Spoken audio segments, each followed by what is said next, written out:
Paul, with the portable PowerBook, Apple obviously hopes to open up a wider market for the electronic book. But will the printed page eventually be obsolete? I'm a believer that the printed book doesn't go away. I know that was sort of one of the things I hear a lot is that we're trying to replace the book. I heard the same thing about putting television into schools, that we're trying to replace the teacher, and then putting computers into schools and we're trying to replace the teacher. And there will always be a need for human contact, and I think the printed page is a wonderful form of taking information because I have absolute control over the speed with which I take the information in, and I use my imagination to create the characters, the sounds, the environments. That won't go away. But we are seeing a new form of book, the electronic book, right, where it's not static anymore. It's not just text. We'll give you an audio track. You can have it read to you if you desire. The pictures aren't static. You can make them live, video. And you can also cross-reference the information. So if something is brought up in a line in the book that talks about Arthur C. Clarke, well, perhaps I should find out more about Arthur Clarke. And that will tell me that I believe he lives in Madagascar or somewhere strange like that. Guess again. Australia? More west. He lives somewhere very strange, Tasmania or Madagascar. But if I want to, I should better then cross-reference and find out more geographically of where he lives. So that capability will be brought along. He lives in Sri Lanka. Sri Lanka, thank you. Paul mentioned books that read themselves to you. Can't you just see librarians telling books to shh? Of course, talking books have been available on audio cassettes for years now, but now companies like Discis are publishing computerized stories that let you turn up the volume on volumes of volumes. A Telltale Heart by Edgar Allan Poe. True. Nervous. Very, very dreadfully nervous I had been and am. But why will you say that I am mad? The disease had sharpened my senses, not destroyed, not dulled them. Above all was the sense of hearing acute. I heard all things in the heaven and in the earth. I heard many things in hell. John, do you think the book as we know it will be extinct, say, 50 years from now? Really, there's three kinds of books. You have a book which is a reference book, such as a dictionary, encyclopedia, etc. And that was the first use of CD-ROM for electronic books. You have the textbook, and you have the book that you read as a novel, for example, for entertainment. Of those three, I believe the reference book, as we know it on paper, will essentially disappear. It will be a total waste to have such a thing on paper because reference material is much more easily accessed electronically. I believe, second, that the book that is used for learning, whether it be a textbook, helping kids learn to read, things like a manual, how to fix the engine on a Pontiac, I believe all of those things will become electronic over that kind of time period. The book that you curl up with to read as a novel, I think that's going to hang on for a long time. I don't want to predict the demise of the book in that form at all. There's something tactile, there's something very nice about the conventional book for that purpose. Villains, I shrieked, dissemble no more. I admit the deed. Tear up the planks. Here, here. It is the beating of his hideous heart. You've seen the book, now read the movie. The Cyberbook is really a new medium. It bypasses the page to offer a flexible, interactive, more direct means of communication. And already science fiction is asking, what's next?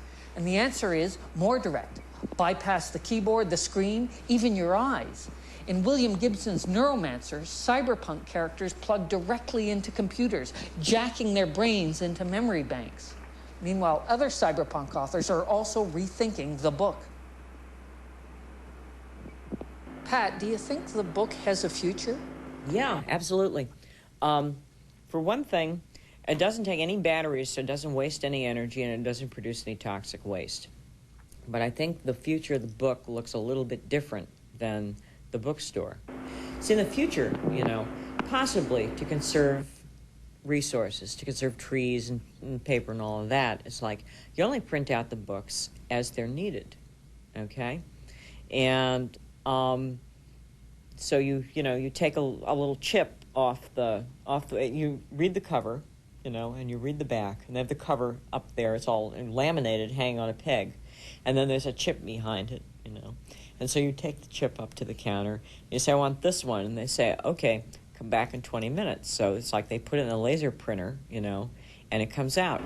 And then this is perfect for gift giving, you know. It's like you buy the extra fancy typeface, and they ask you want a drop initial at the beginning of every chapter, you know. It's like, do you want a dingbat at the end of every chapter? You know, it's like, what kind of cover do you want on this? You like a lettering cover? You want this personalized?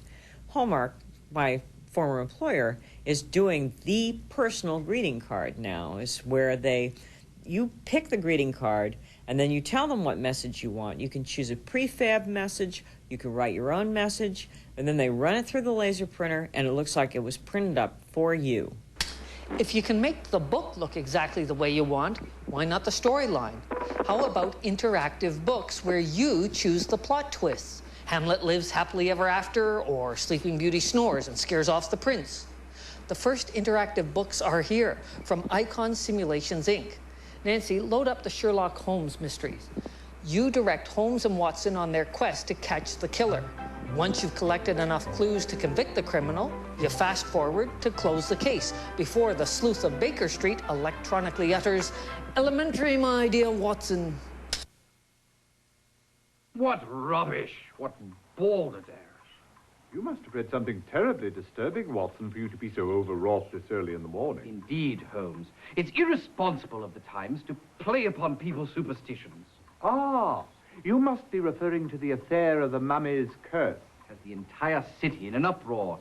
3 men dead, and they expect us to believe that a 4,000-year-old mummy was the murderer. I'm surprised you haven't taken some interest in this case, Holmes. To the contrary, my dear Watson. I have made some inquiries, because I dare say I do believe this murderer is a much younger chap. Egads, a clue! You start to see how this new medium will change storytelling.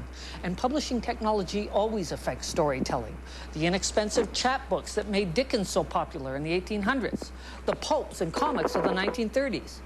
Since a pixel is worth 1,000 words, comic books, which blend words, pictures, and sound effects, may be perfect for this new technology.